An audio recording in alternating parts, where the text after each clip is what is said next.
If you constantly worry about tomorrow, this video will change your life. Watch till the end, you'll never see the future the same way again. Neil Verma had everything, at least on paper. A well-paying job, a luxury apartment, and a reputation for being the most hardworking employee in his company. But there was one problem: Neil was never truly happy. Every night, he lay awake thinking, what if I lose my job? What if I don't get promoted? What if the economy crashes?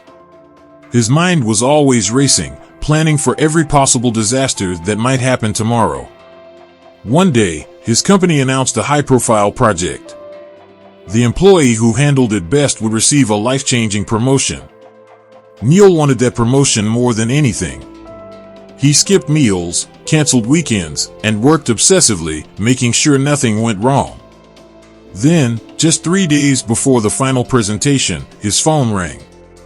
His younger sister, Ria, was on the line, her voice shaking. "Neil, Dad had a heart attack. We're at the hospital." Neil's world stopped. A heart attack? But Dad was fine yesterday.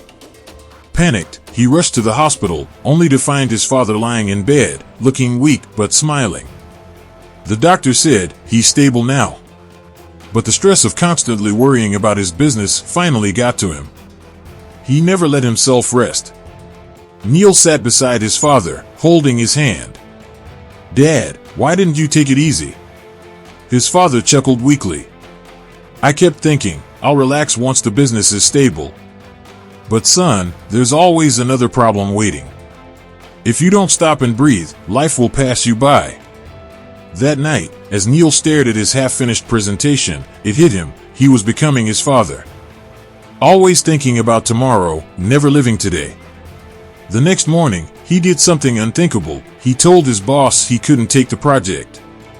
Instead, he took a break, spent time with his family, and for the first time in years, he felt light. A month later, the company faced an unexpected crisis, and the project he sacrificed fell apart. That could have been him, exhausted, broken, and blaming himself. But instead, he was happy, healthy, and present. The story teaches us that worrying about tomorrow won't stop the future from happening, but it will rob you of today. Focus on the present, because that's the only moment you truly own.